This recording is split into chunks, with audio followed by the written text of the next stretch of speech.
Hey there, Casey. How you doing? I'm good. How are you? I'm doing all right. Now, we had our meeting, so I just want to go over with what we're talking about today as I remember it. Oh, okay. As you remember it, this should be good. Yeah.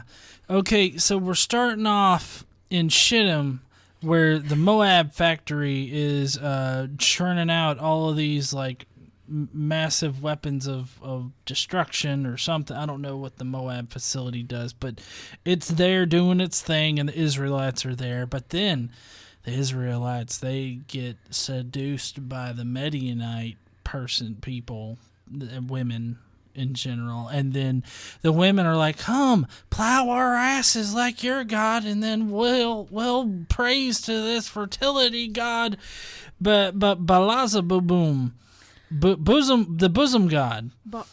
Okay.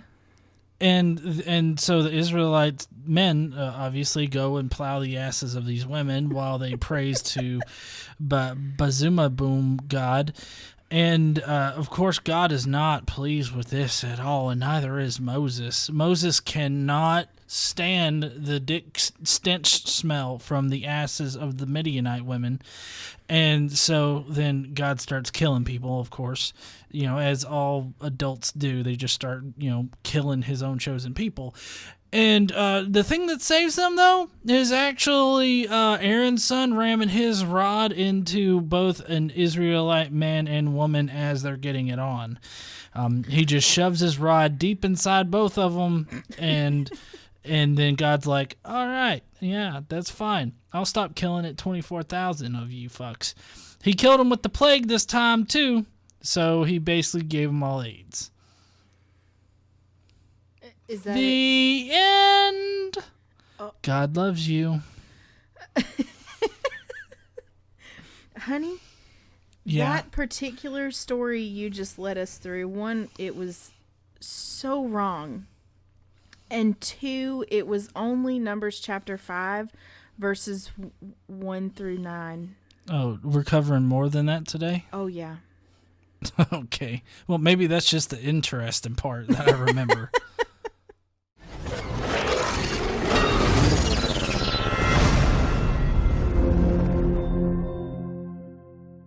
What's up, heathens? Before we get into today's video, I just wanted to let you know about the Faithless Forum that's happening at the Dallas Children's Theater in Dallas, Texas. It's going to be going on April 7th from 1 p.m. to 9 p.m. A lot of us creators are going to be there, to include me, Casey, Holy Kool-Aid, Telltale Atheist, Genetically Modified Skeptic, Anthony Magnabosco, and the Prophet of Zod. So if you want to come out, hang out with all of us, please come to the Dallas Children's Theater on April 7th. Tickets are only $20, and I hope to see you heathens there. What's up, heathens? How are y'all doing today? How you doing, Casey? I'm good. Hi, y'all. Hey, so today, of course, we're going through the Bible again. We're in Numbers chapter 25. 25. Mm-hmm. And now, I didn't get everything completely wrong. There were several nuggets of truth in that. Well, more like dingleberries. What? Okay, so you were right about a little bit. There, I don't know what factory or facility you're talking about. That's not really a thing. The Shitem facility, I mean, when people eat stuff, they just shit it out. No. They shit them out. Shitem is a biblical place, and yes, that's where they are. But it's where they go to do the shits. No, it's where they go to take place in Moabite sacrifice to idols and other gods that aren't Yahweh, and they practice sexual immorality. Oh, that's the butt plowing I was talking about. Well, it doesn't specifically say what kind of sexual immorality. Oh, come on. We all know that in the Bible, anything other than missionary and for procreation is immoral. Well, I mean, I don't know. See, I have heard that the butt is the loophole. Okay, yeah, it is the holy loophole. Thank you, Garfunkel and Oates, for giving us that. So there's that. But yeah, so they do this, and the god that they're joining and worshiping is Baal of Peor, and it's a fertility god. And so Yahweh, the Israelite God, is obviously going to be extremely pissed about this, right? Right. So he tells Moses that they all have to die. Take all the leaders of these people, kill them, and expose them in broad daylight before the Lord, so that the Lord's fierce anger may turn away from Israel. But fuck me in the ass for Jesus. Well, we don't have Jesus yet. Oh, well, we're fucking in the ass for Baal right now. Fuck me in the ass for Baal. You sing a lot. I do. I mean, know. singing. I like it. Singing is a good, happy thing to do. I suggest everybody do it right now. Sing it. Fuck me in the ass for Baal. Do it every day. Everybody, no matter, drop what you're doing and sing that out loud in the office now. Please don't sing that in the office. You might get fired. That's terrible advice. The lawyers are advising that you do not do that. Not in a grocery store, because there might be children around, and just maybe don't do that. Tweet at Godless Engineer with any and all videos of you doing this. Also, if you're going to tweet him that shit, I want to see it too. At GE_Caitlin things. Okay. So anyway, God starts a plague, right? He's pissed. He starts a plague. So, well, honestly, I have to say this is a little bit better than getting snakes shoved up your ass. At least, he's going with plague again. It's a repeat method of death. Well, right, but the snakes were creative, and can you imagine how much terror that would have caused? Like, I realize that the plague is scary and everything like that, but people are sick and people are dying, and it's just gross. But the snakes, that shit is exciting.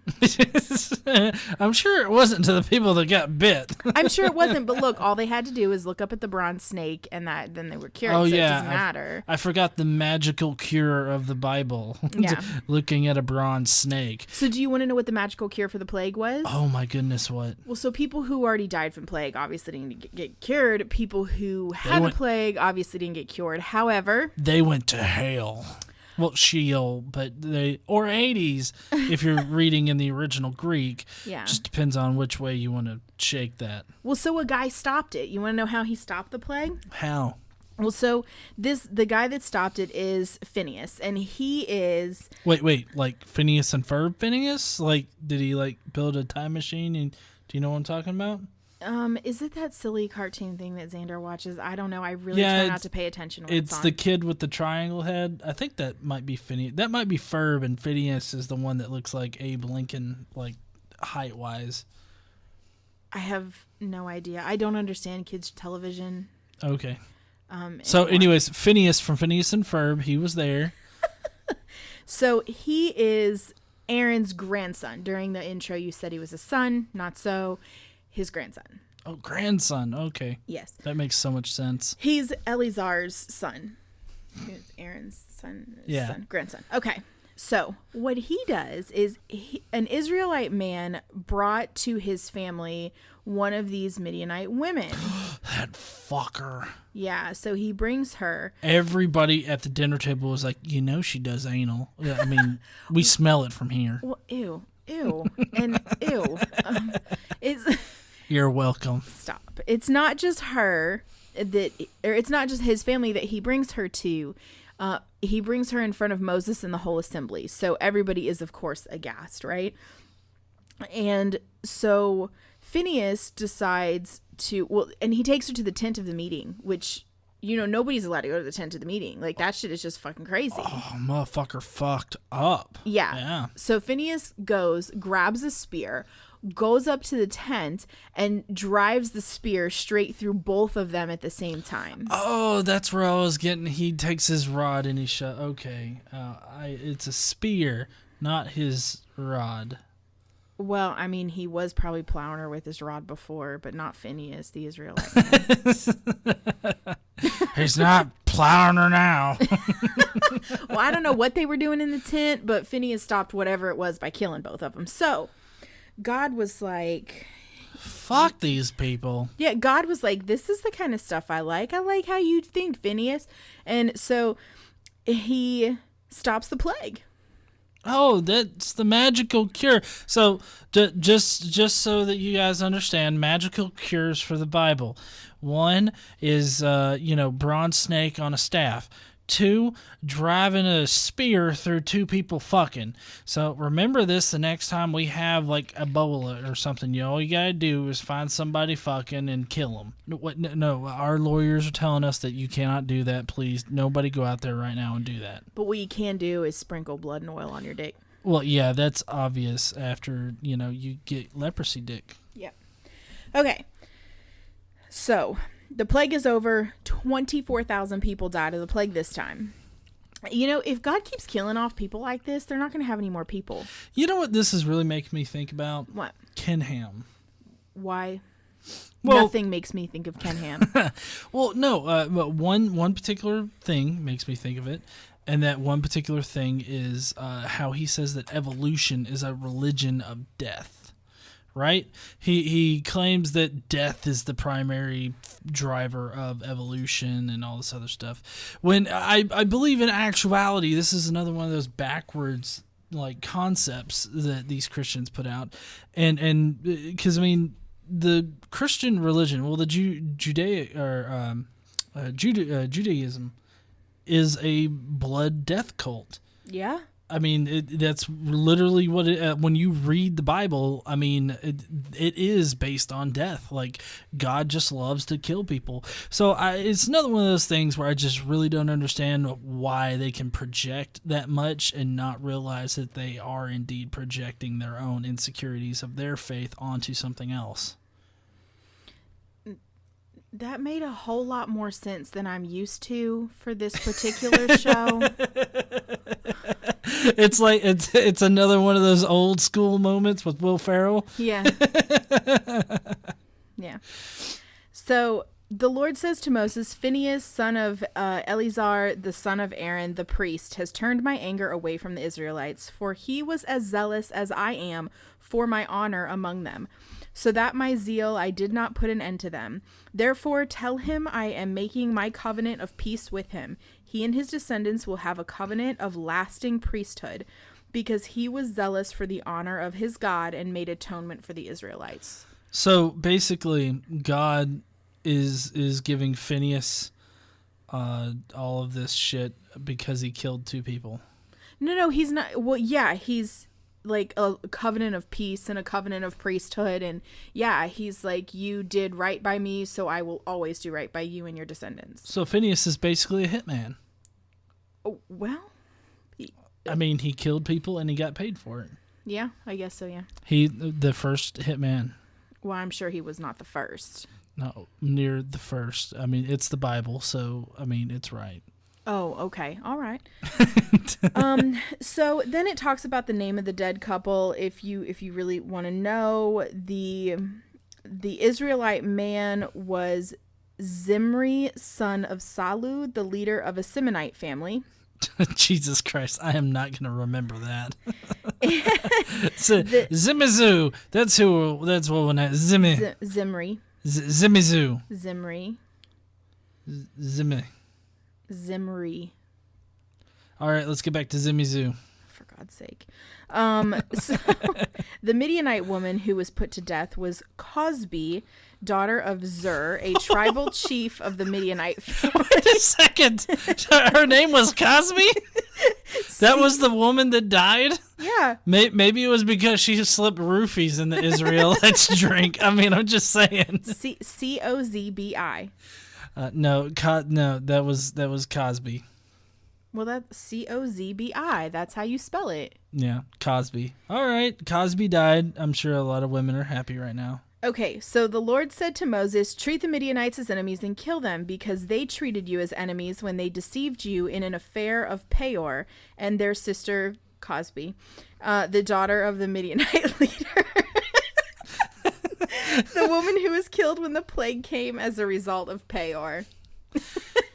Okay, so basically they are getting they are being treated, like the Midianites are being treated like enemies for just mingling with the Israelites, and some of the Israelites decided to worship Baal, Baal, or whatever the name was. Baal. Sounds like a goat god. Baal.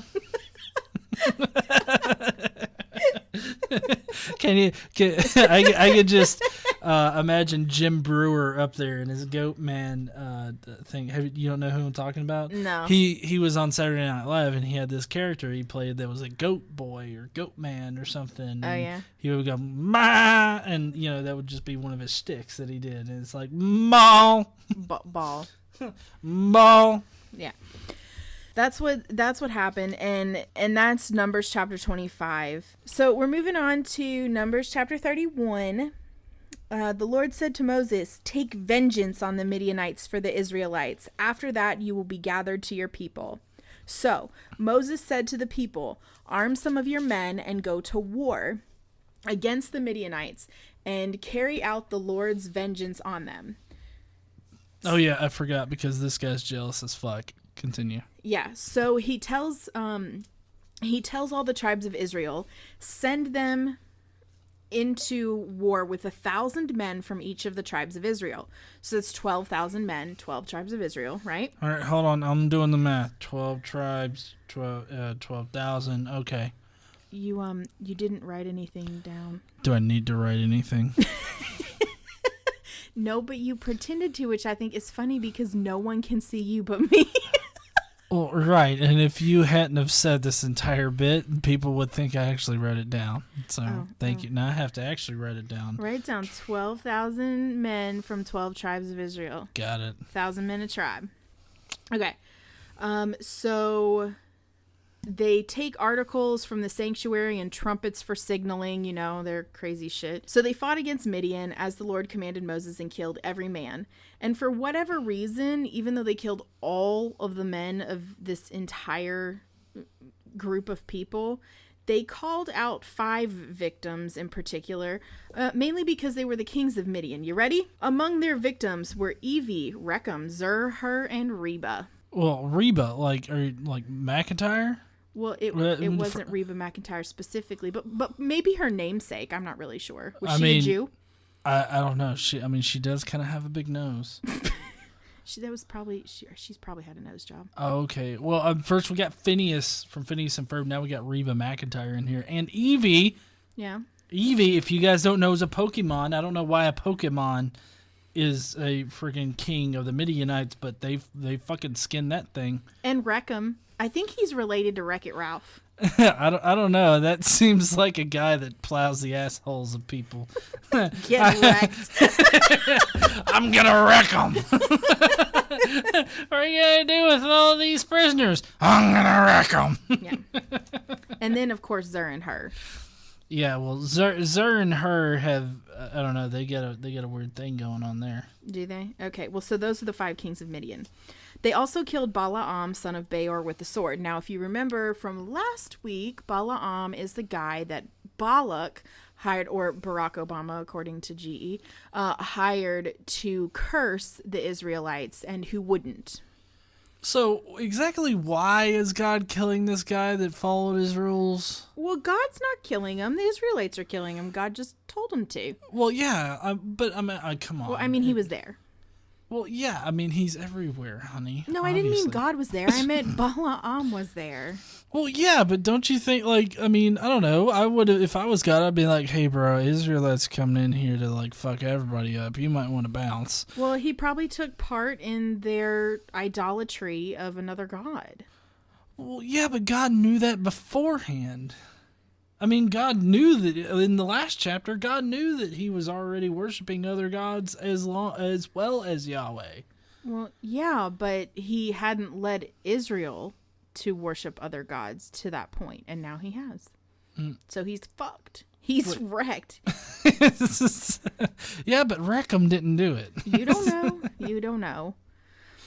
So here's what they did. They captured all of the Midianite women and children and took them with them, including all the Midianite herds, flocks, and goods as plunder. They burned all the towns where the Midianites had settled and burned all of their camps. They took all of the plunder and spoils, including the people and animals, and brought the captive spoils and plunder to Moses and Eleazar, the priest, and the Israelite assembly at their camp on the plains of Moab by the Jordan across from Jericho. Okay. So Moses and Eleazar met them outside of the camp, right? Met all the troops and everything outside the camp. And Moses was really pissed with the commanders of the army. Do you want to guess why? Let's see. Did they not kill enough people? They didn't kill the women. And that was the problem. I mean, I thought that they were to take the women for sexual slavery. No, they were supposed to kill everybody. So they spared the women and the children, which is a problem because, well, first of all, the women's, unless they haven't slept with a man, they're unclean. And because, they would have been fucked by a Midianite who didn't have the tip of his dick cut off. So that's a problem. Okay, I don't understand why that's a problem. I mean, you really, speaking from, a cultural perspective, you just kind of have to wait to make sure that they're not pregnant with a Midianite child. But, I mean, even after that fact. It was a problem.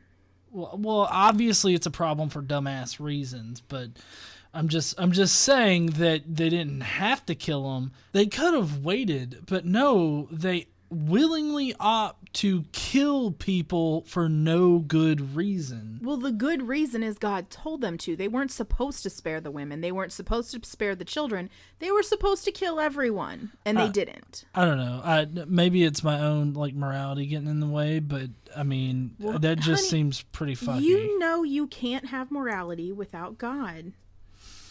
Well, obviously they don't have fucking morality with God because they're opting to kill people for no good reason, but not just people in general, kids. Right. Moses is mad because they didn't kill kids. Yes. Well, so here's the problem. So if the kids, especially the boy kids, right, they'll grow up to be men, and most of them, unless they are too young to remember, will remember and likely hold vengeance in their hearts and do something bad to the Israelites later. So instead of it coming back to bite them in the ass years later, they'd rather just kill them now. It makes their lives easier. Don't you know anything about revenge? It's still killing kids. It is. So here's what they do. Moses tells them, kill all of the boys. So the boy kids, they get killed. So this guy, Moses, who's supposed to be a founding father of the United States by some standards. According to textbooks in Texas. Right. Ordered the mass killing of small children. Yes. Okay. Well, he was just carrying out God's orders. So he was kind of the middleman. He's middle management. Okay, look, middle management. Well, no, look, that excuse would not work today, so it's not working for me now. Okay. Well, so then you'll be glad to hear that they also killed all of the women that had slept with a man. Well, fucking shit. Well, still, they're willingly opting to do it. I know at this point they're just trying to obey God.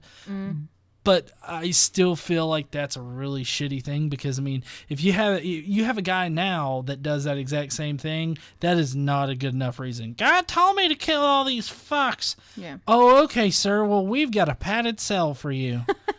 Well, so they left some alive. They left little girls, alive who had never slept with a man. Oh, so that they could fuck little girls. Well, so yeah, but it's interesting, and when we get to we'll just do it right now since this is what we're talking about. In this particular book, the Daily Bible, that we're reading from, it has summary sections at the beginning and at the end of each section, and sometimes in the middle. Normally I don't read them because we're just covering the Bible and not somebody's take on it. But I thought that this apologetic was really interesting because at the beginning of this section, they talk about how this part is kind of hard for some people to accept. right? Because they see their God as a loving God, as a forgiving God. And so they don't really understand and find it difficult to accept that God would order this to happen, right? So you're telling me they have a box that's labeled Cognitive Dissonance Guide. Yes. So here's what this one says. One might like to believe that the orders to kill were those of Moses acting on his own, because they don't want to believe, that God did this. But there is every reason to believe that Moses acted at God's direction. The question then arises, how can a loving God either direct or condone such an action? The answer is undoubtedly very complex. As for the women, it was they who turned the Israelites away from the Lord at Peor. So it was the women's fault that this happened to begin with. So that's why they had to die. Wait, that works on multiple levels, because you could blame Eve for all this shit in the first place, well, right? they do blame Eve for this shit in the first place, because if Eve wouldn't have done what she did, then we wouldn't have original sin. Yeah, and then these people are the first ones to the women here are the first ones to, okay, I get it. So just blame women. But yeah. That's what most religions blame women for everything. That's not an uncommon thing. No, I don't think it's uncommon. I'm just saying. I'm just wanting to point this out for people that are listening. Okay. So, as for the young boys, here's what it says. Perhaps they would have presented a continuing threat to Israel as they grew into manhood. Such a threat would indeed be confirmed some years later when the Midianites from other areas engage in war against Israel. The young girls, on the other hand, were to be taken as slaves into the homes of the Israelites, where they would at least be spared inevitable spiritual enslavement of the sensuous worship of Baal Peor. I love how they're painting the slavery of young girls, which, let's be honest here, it's sexual slavery. Well, so the next sentence, there is no suggestion that Moses meant for the Israelites to take them as wives or concubines. Are you kidding me? No. Then why would it matter? Okay, listen, seriously. If it wasn't for sexual slavery, why on earth would they kill the people that have or the women that have already known a man? I have no idea. It makes no sense. Yeah, why is this the apologetic? Then, because if this made sense, and this is where the explanatory power fails for this particular apologetic, is then they would have kept the women that had known the touch of a Midianite man, because it wouldn't have mattered. It wouldn't have mattered. No, not at all. So this entire apologetic is bullshit. Yes, I agree. And then it continues, but even these possible explanations are not easy to accept. In order to appreciate more fully God's actions, it is necessary to understand the level of moral consciousness of the times. The level of moral consciousness? Yeah, so the next part goes into, among the nations of this era, wars and revenge involve the total destruction and confiscation of property and either extermination or enslavement of the people they took over, and that was commonplace and expected, so it was fine. So you're trying to tell me that this omnibenevolent and omniscient God is confined to the morals of the people at the time? Yeah. Okay, that doesn't make sense at all. I would think that if God has any kind of moral sense, like he's supposed to have in the New Testament, I would think that he would have it here and be like, well, fuck all of these morals that these people have. We're operating our shit differently. You understand there, Moses? Well, and it goes on to talk about how the fact that the women and children were saved from death initially indicates that an exception was made to customary practices of the time, because the Israelite people were better. Okay, so then they killed, like Moses's action to kill the boys and the women who had known men. That took on an increased respectability for the Israelites, basically that they weren't so merciful.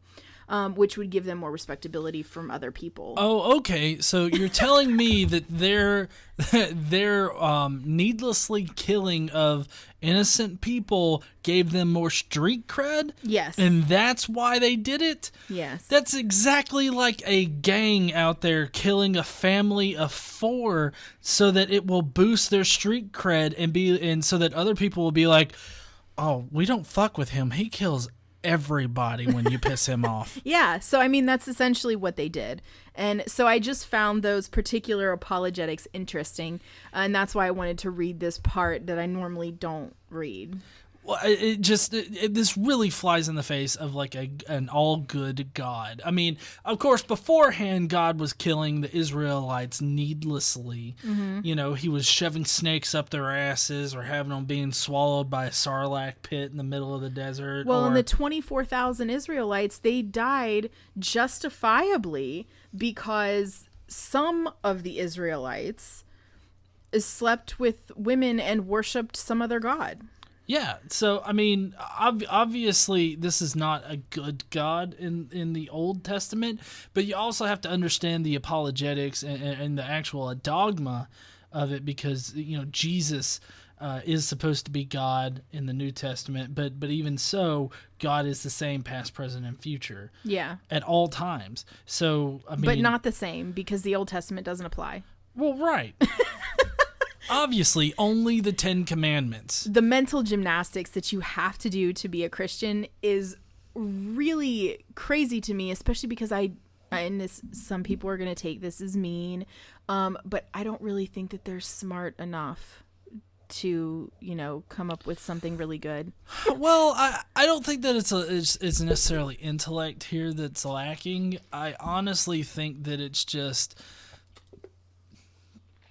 I think that it's the cognitive dissonance is so strong that it causes them to rationalize this way despite being more intelligent. I feel like at this point, religion causes you to dumb yourself down. It does real mental harm to somebody because you have to dumb yourself down. You have to be that cognitively dissonant about your beliefs. Well, you do, because I mean, this person is even saying, I understand this is hard to accept, and like your human your human conscience that isn't given to you by religion, just your humanity is telling you this is wrong.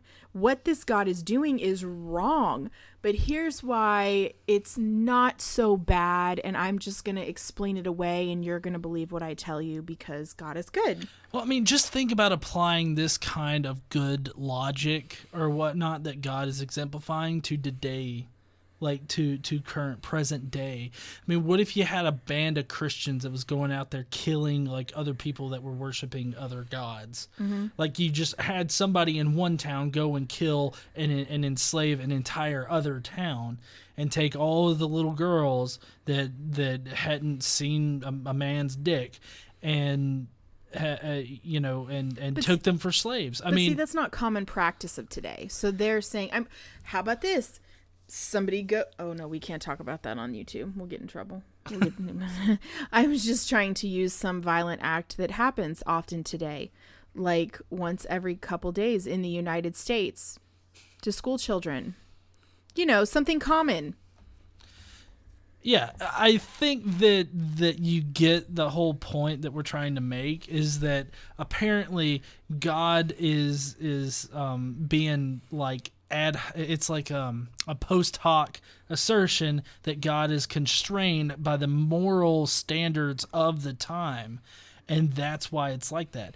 If you go from an actual historical basis for it, yeah, they were savages back then. We are better now, and we know that it's not a good thing now as far as society goes, working cohesively as a human population to not kill each other like that. But a God then would know that that's not the way to be. Exactly.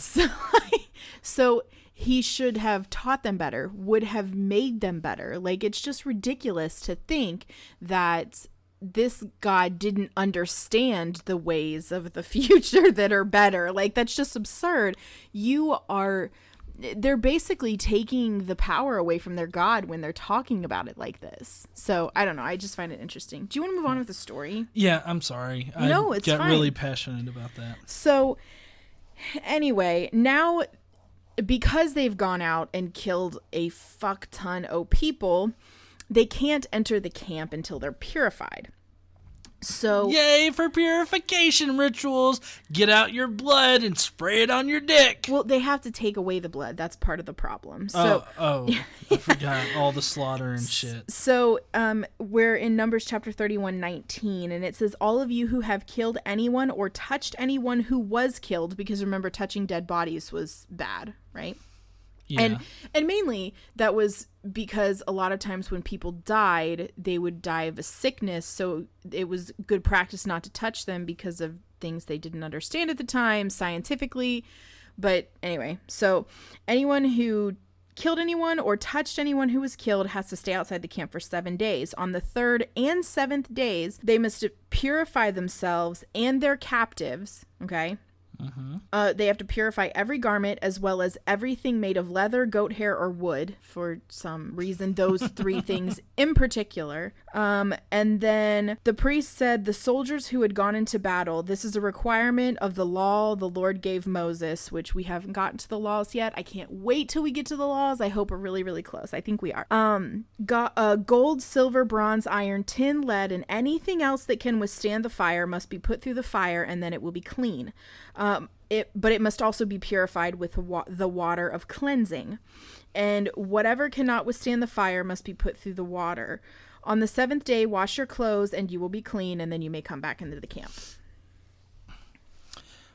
Well, you gotta love these purification rituals because they make so much fucking sense. Yeah, it's like, I don't know, it's like, go to a party on Friday, play poker and fuck a hooker on Saturday, and go to church and confess on Sunday, and you're fine.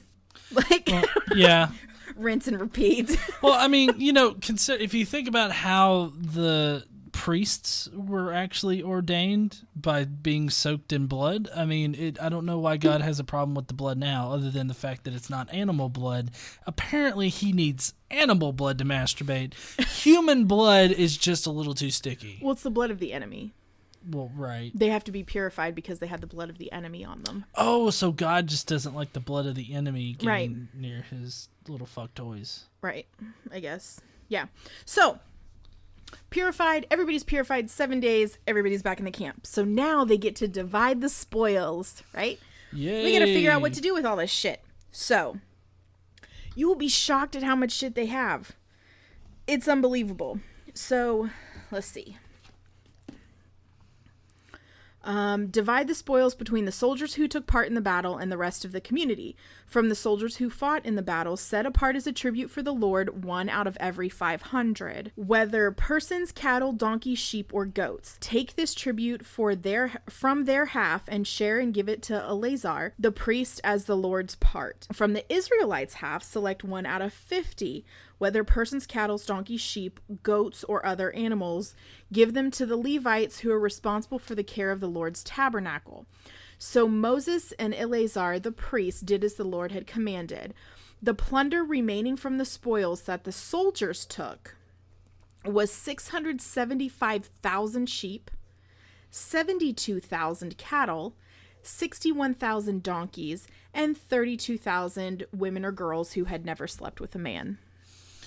Well, of course, because, totes not for sexual things. Right. So half of the share of those who fought in the battle was 337,500 sheep, of which the tribute for the Lord was 675. 36,000 cattle, of which the tribute for the Lord was 72. 30,500 donkeys, of which the tribute for the Lord was 61.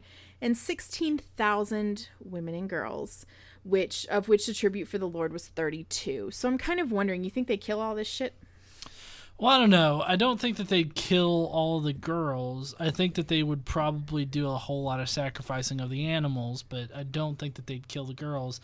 Otherwise, they would have just lumped them in with the girls that had known the touch of a man. They would just kill them then. So I think that they're keeping the girls for sexual slavery. Even the Lord's girls? What would you do with the Lord's things? Well, I mean, the priests, fuck those. Well, the priests have their own. These are the side bitches. Oh, okay. The priest side bitches. Makes total sense. So I'm not going to go through the other half because it's crazy. They're the same numbers.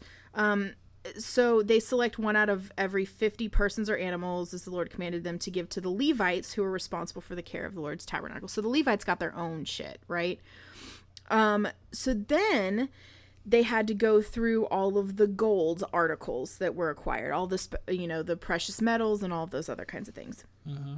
So they counted it all up, took all of their stuff, and the gift that was presented to the Lord ended up being 16,750 shekels of gold. And that comes from armlets, bracelets, earrings, rings, necklaces, all kinds of shit. And that was to make atonement. That's a lot of gold. Yeah. Yeah. So God loves his bling. I mean, I don't know if you guys can picture it right now, but God's just up in heaven and he's got his fucking bling around his neck and he's like, his yo, gangsta chains. Yeah, and he's like flipping gangsta signs. I mean, I'm not gonna flip them when you can't see them, plus I don't want somebody to shoot me. So after they did all of this, it's been 40 years since the last census, right? You remember when they first counted everybody in the Israelite community, well, everybody that counted men over the age of 20, right? Mm-hmm. It's been 40 years since then, and not a single person that was counted in the original census is still living. Oh, wow. Save Moses and Aaron and Caleb. You remember Caleb that God saved? Yeah. Okay. So that's it. Everybody else was either a child at the time and not counted. Wait, I thought Aaron died on the Hor Mountain. Oh, yeah, that's right. Aaron's not there anymore. Yeah. My bad. Yeah, he died on a Hor. Yeah. So, but Moses is there. Right. Yeah. Because he can outlive anybody. So they do the same kind of count, men over 20, for each tribe. I am not going to go through all of the numbers with you for every single tribe, but I'll give you a little bit of summary.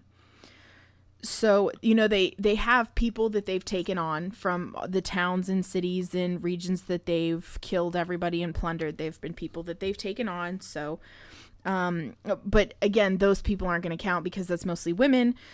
But we have births and deaths and all those other kinds of things. Again, nobody is alive that was in the original one. So we have to do it all over again.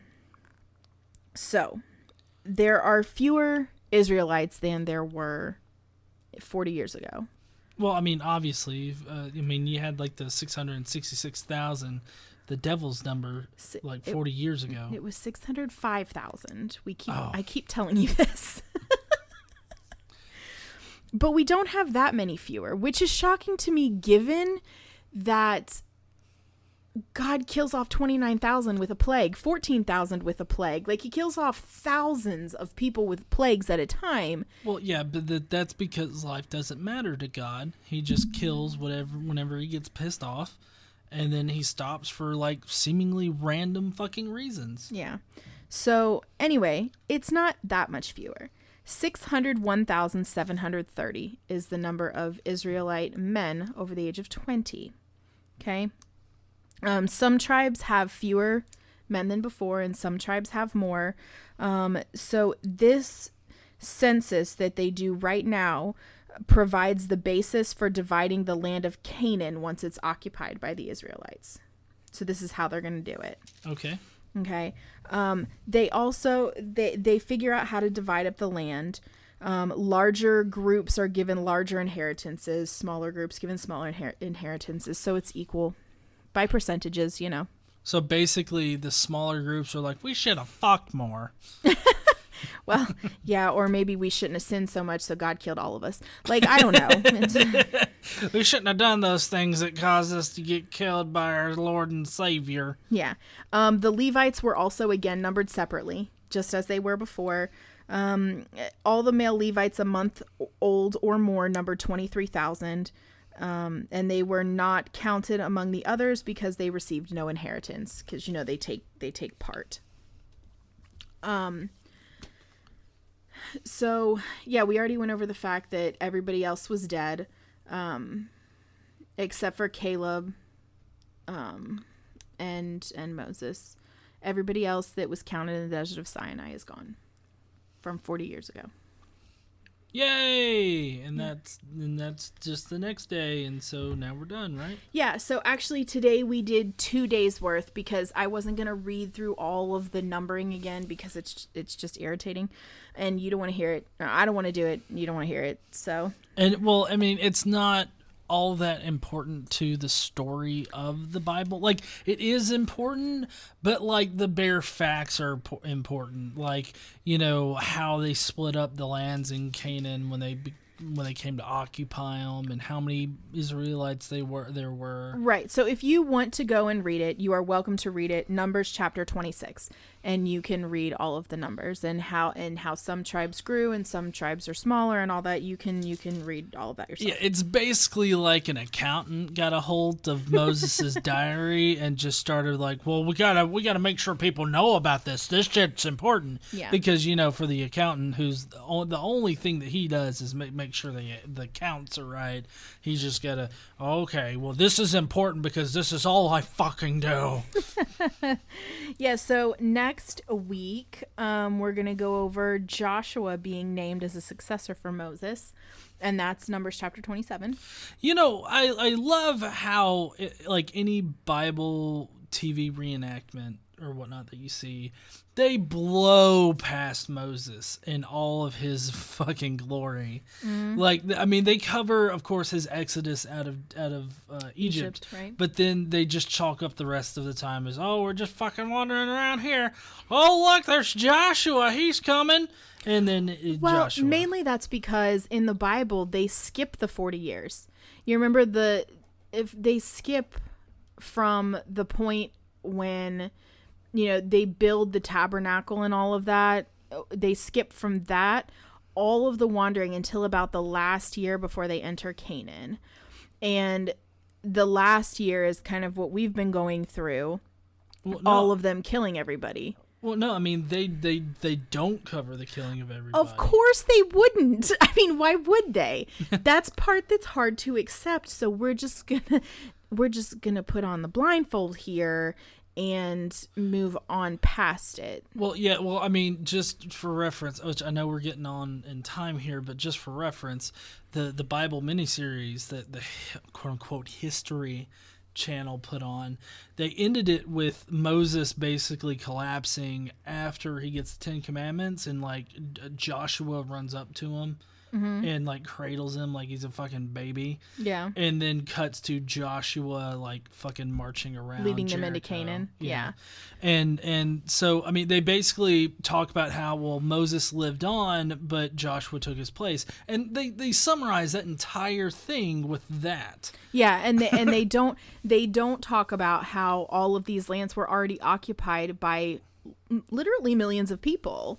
I mean, they're killing a lot of people as they go through the land, and that is all left out for obvious reasons. Yeah, and I mean, I think that this particular book in the Bible, Numbers, I think that any Christian has to be able to be okay with God ordering the deaths of children.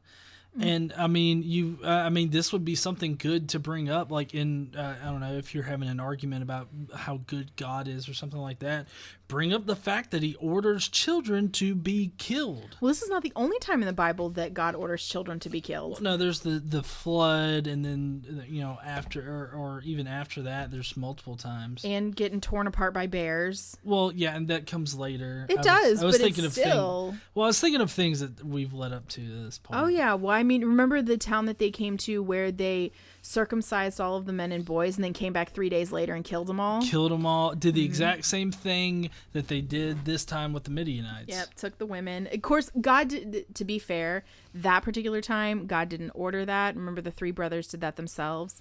So, you know, and Moses was mad.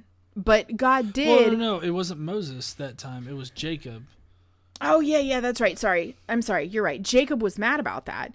And so he was like, the other, you know, people in the area are going to be pissed. Well, so in order to keep the Israelites protected from all of the other people in the area, God just destroyed all the other villages and killed all the rest of the people. Which you got to wonder, if God destroys everybody around these fucks all the time, why are they constantly having to fight other fucks? I don't know, but you know, the interesting thing is that not a single Israelite died in this. I'm sure they didn't. Yeah. Unless it was God's doing. God killed a lot of those fuckers with that plague. No, I mean after, when they went into Moab to kill all the people, not a single Israelite died. Yeah, I know. Yeah. They all returned. I'm just saying they don't die unless God wants to torture them. Yeah. Anyways, heathens, I hope that you'll join us next time. We're going to be going over some lovely shit, more blood and guts and glory. Mm-hmm. Be sure to thank your senator for the Moses thing being in the Texas textbooks. I don't think senators had anything to do with that, though. No, Well, I mean, they voted on it. They did. Not federal. So yeah, just the state senators. Well, right. The Congress, they had to vote on allowing the new textbooks and stuff. So yeah. Anyway, but that was like, 2015? I think they got the new textbooks. Yeah. Anyway, I just wanted to throw that in there real quick. But anyways, heathens, I hope that you're having a lovely night, day, weekend, whenever you happen to be listening to this. Yes, and don't forget, y'all, stand up and use your voice. We will see you heathens later. Bye, y'all.